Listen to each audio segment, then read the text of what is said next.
కాంగ్రెస్ ప్రభుత్వం తెలంగాణ జలాలను ఆంధ్రాకు తాకట్టు పెడుతుందన్నారు నల్గొండ జిల్లా రైతు బోర్ల రామరెడ్డి.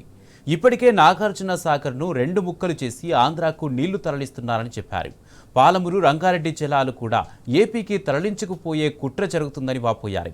కేసీఆర్ మరోసారి తెలంగాణ జలాల కోసం ఉద్యమం చేపడుతుండడంపై హర్షం వ్యక్తం చేశారు.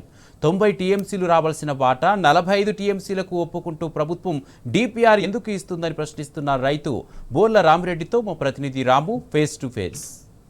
తెలంగాణ నీటి హక్కులను దోచుకునేలాగా ఏపీ ప్రభుత్వం చేసినటువంటి కుట్రలపైన ప్రతి ఒక్కరు కూడా ఆగ్రహం వ్యక్తం చేస్తున్నారు. ఈ నేపథ్యంలోనే బీఆర్ఎస్ పార్టీ అధినేత తెలంగాణ తొలి ముఖ్యమంత్రి కేసీఆర్ గారు కూడా ఇప్పటికే పిడికిలు బిగించారు. తెలంగాణ భవన్ వేదికగా ఒక సమావేశం కూడా ఏర్పాటు చేయబోతున్నారు. తాజాగా పాలమూరు రంగారెడ్డి సంబంధించిన ప్రాజెక్టుకి తక్కువ టీఎంసీలు నీటి ఒప్పుకునేలాగా డిపిఆర్ తయారు చేయడం, దానికి కేంద్రం ఒప్పుకోవడం, ఏపీ ప్రభుత్వం కూడా ఒత్తాసు పలకడం, ఇవన్నీ కూడా తెలంగాణ పైన జరుగుతున్న కుట్రలుగా అభివర్ణిస్తూ ఉన్నారు.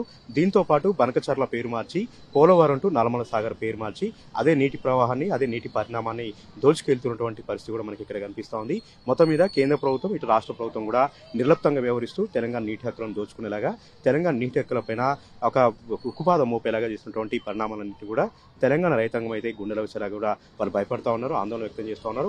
ఇప్పటికే కృష్ణా గోదావరి నదులు ఉన్నప్పుడు కూడా తెలంగాణ ఎడారిలాగా మారింది. అత్యంత ప్రధానంగా మౌనూరు జిల్లా అయితే ఎక్కడికక్కడ కూడా ఎడారిగా మారుతుంటే పరిస్థితి మనకు కనిపిస్తోంది. నల్గొండ జిల్లాలో కృష్ణా నది పరివాహం ఉన్నప్పటికీ కూడా ఎక్కడ కూడా చివరి నీళ్ళు అందట్లేదు. ఇప్పటికీ నాగార్జున సాగర్ అంతా కూడా ఆంధ్ర ప్రభుత్వ పెత్తనంలోకి వెళ్ళిపోయింది, కేంద్ర ప్రభుత్వ పెత్తనంలోకి వెళ్ళిపోయింది. ఇక్కడ ఉన్నటువంటి బేసిన్ అన్ని కూడా కేంద్ర ప్రభుత్వం గుంజుకుంటున్నటువంటి ఆందోళన కూడా వ్యక్తమవుతున్నాయి. ఈ నేపథ్యంలోనే మనతో తెలంగాణ ఉన్నటువంటి ప్రముఖ రైతు బోర్ల రామరెడ్డి గారు ఉన్నారు. తెలంగాణ నీటి హక్కులను దోచుకునేలాగా ఏపీ ప్రభుత్వం చేసినటువంటి కుట్రలకు తెలంగాణ ప్రభుత్వం ఒత్తాసు పలుకుతున్నటువంటి విధానాన్ని ఆయన ఖండిస్తా ఉన్నారు. ఆయన మాటలోనే విందాం. సార్, ఇప్పుడు జరుగుతున్నటువంటి పరిణామాలన్నీ కూడా చూస్తూ ఉంటే తెలంగాణ రైతాంగం అంతా కూడా ఆందోళన వ్యక్తం చేస్తూ ఉన్నారు. తెలంగాణ నీటి హక్కులను దోచుకునేలాగా ఏపీ ప్రభుత్వం వ్యవహరిస్తూ ఉంది. ఇక్కడ ఉన్నటువంటి ముఖ్యమంత్రి రేవంత్ రెడ్డి కూడా దానికి ఒత్తాసు పలికేలాగా, లోపాయకారుగా కూడా ఆయన వ్యవహరిస్తున్నట్టుగా తెలుస్తూ ఉంది. సందిట్లో సడమయ్యేలాగా కేంద్ర ప్రభుత్వం కూడా ఎంతసేపటికి ఏపీ ప్రభుత్వం పైన ప్రేమ కనబరుస్తూ ఉంది. ఇప్పుడు మనం పేరు మార్చింది, బనకచర్ల పేరు మార్చి పోలవరం టు నల్లమల సాగర్ అని పేరు మార్చారు. అదే పరిణామం, అవే డిపిఆర్లు, అవే నీటి ప్రవాహం, అదే టీఎంసీలు కూడా మనకు కనపడుతూ ఉన్నాయి. దీంతో పాటు పాలమూరు రంగారెడ్డి కూడా తక్కువ టీఎంసీలని కేటాయించేలాగా ఒక కుట్ర జరుగుతూ ఉంది. పాలమూరు రంగారెడ్డి కంప్లీట్ అయితే రంగారెడ్డి జిల్లా, మహబూబ్నగర్ జిల్లా, నల్గొండ జిల్లాలకు సక్షమలు అవుతాయి కదా. ఎందుకు ఈ శీతకు అనుభవిస్తూ ఉన్నారు? నీటి హక్కులకు సంబంధించి ఎందుకు ఇంత నిర్లక్ష్యం తెలంగాణ ప్రభుత్వానికి? ఇప్పుడున్నటువంటి గవర్నమెంట్, ఆంధ్ర గవర్నమెంట్కి అంటే చంద్రబాబు నాయుడుకి కానీ, ఇటు కేంద్ర గవర్నమెంట్ మోడీకి కానీ తల వంచి పనిచేస్తున్నారు వాళ్ళు. ఇప్పుడు ఇంతకుముందు పాలమూరు రంగారెడ్డికి 90 టీఎంసీల నీళ్ళని కేసీఆర్ గారు కొట్లాడి దాని మీద నిగర జలాలు తీసుకుంటే వాళ్ళు కుట్ర చేస్తుంటే ఆంధ్ర గవర్నమెంట్ కావచ్చు, సెంట్రల్ గవర్నమెంట్ కావచ్చు, అది వాళ్ళు ఇక్కడ ఉన్నటువంటి మంత్రులకు కానీ, నాయకులకు కానీ, ఆ ముఖ్యమంత్రికి కానీ, మా నల్గొండ జిల్లాలో 2 మంత్రులు ఉన్నారు.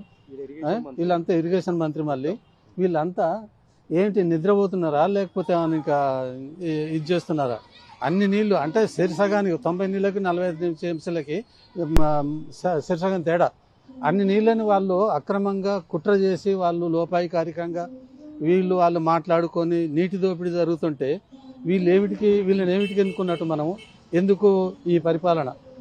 రైతులు కన్నగోస తీసి నీళ్ళ కోసం తీసుకుపోతుంటే ఆ నీళ్ళనే దోపిడీ చేపించి పక్క వాళ్ళకి ఇప్పటికే నాగార్జున సాగర్ నీళ్ళు మొత్తం వాళ్ళకే పోయినాయి. ఇప్పుడు పాలమూరు రంగారెడ్డి వాటా కూడా ఎండబెడుతున్నారు. కొద్ది రోజుల్లో వీళ్ళే ఇదే పద్ధతిలో ఉంటే మహబూబ్నగర్, రంగారెడ్డి, నల్గొండ జిల్లాలో పూర్తిగా ఎడారయ్యే ప్రమాదం ఉంటుంది. కేసీఆర్ కూడా రేపు పొద్దున్నే తెలంగాణ భవన్లో ఈ నీటి వనరుల మీద, నీటి కేటాయింపుల మీద పెద్ద ఎత్తున మీటింగ్ పెట్టబోతున్నాడు. దానికి అందరం హాజరవుతాం. ఈ సింహగర్జన లేకపోతే ఈ కేసీఆర్ గారు కాస్త ఈ గర్జన చేయకపోతే అసలు ఈ పాటికే నీళ్ళని తరలిపోయేయేమో. ఆయనను చూసి కొంత ఇంకా వెనక ముందుగా ఆడుతున్నారు, కానీ అది పూర్తిగా లోపాయికారికంగా కుట్ర జరుగుతూనే ఉన్నాయి, పోతూనే ఉన్నాయి, వస్తూనే ఉన్నాయి. చర్ల కూడా కొత్తగా పేరు మార్చారండి. పోలవరం టు నల్లమల సాగర్ పేరు మార్చారు. అదే నీటి పరిణామం, అదే నీటి ప్రవాహాలు, అదే టీఎంసీల కేటాయింపు, అవే బ్యారేజ్లను కూడా అందులో డిపిఆర్లో ఉన్నాయి. ఈ పేరు మార్చి తెలంగాణ రైతాంగాన్ని ఎందుకు కుట్ర చేస్తా ఉన్నారు? తెలంగాణ ప్రభుత్వానికి ఎందుకు మనకు సోయి లేకుండా అయిపోతుంది? కేంద్ర ప్రభుత్వం ఎందుకు ఒత్తిడి తేవట్లేదు? 8 మంది ఎంపీలు ఉన్నారు బీజేపీకి, 8 మంది కాంగ్రెస్ పార్టీకి ఎంపీలు ఉన్నారు, ఎందుకు లేవనెత్తట్లేదు? మోడీ మీద ఎందుకు ఒత్తిడి తేవట్లేదు? ఇప్పుడు మన దగ్గర నుంచి 8 మంది ఎంపీలు పోయారు బీజేపీకి, కాంగ్రెస్ నుంచి 8 మంది ఎంపీలు ఉన్నారు. అంటే సగం జనాభా 8 ఎంపీలు గవర్నమెంట్, సెంట్రల్ గవర్నమెంట్ వాళ్ళు అన్నట్టే కదా.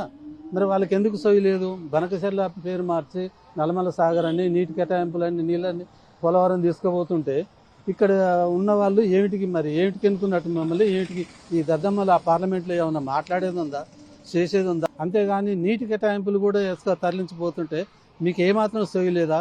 గవర్నమెంట్కి సొయ్యి లేదా? మీ ఎంపీలు ఇక్కడ పోయినటువంటి బీజేపీ ఎంపీలకు సొయ్యి లేదా?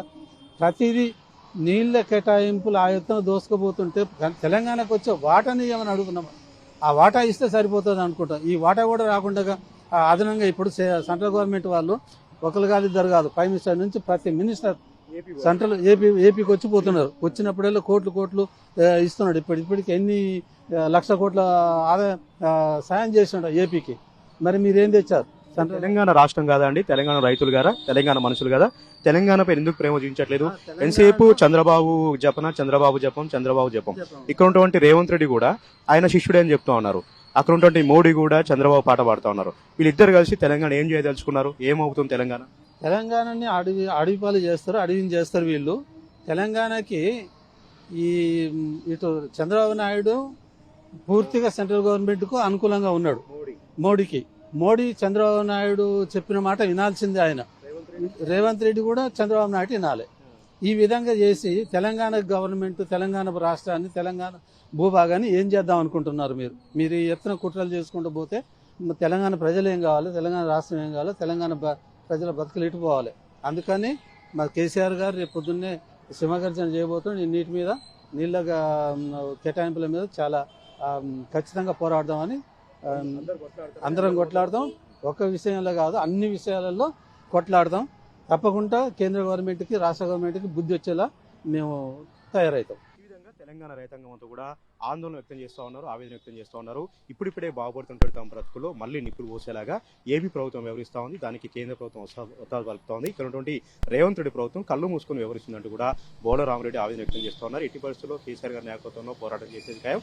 తెలంగాణ నీటి హక్కును సాధించుకుంటాం. తెలంగాణ తెచ్చుకుందే నీటి హక్కును సాధించుకునేందుకు. కాబట్టి నీటి హక్కుల విషయంలో ఎలాంటి రాజీ పడేది లేదు. ఖచ్చితంగా బరిగీసి కొట్లాడతాం, పోరాడతాం అని కూడా బోల రామరెడ్డి మనతో చెప్తా ఉన్నారు. కెమెరా పర్సన్ వెంకట్తో రామ్ టీవీ న్యూస్, నల్గొండ.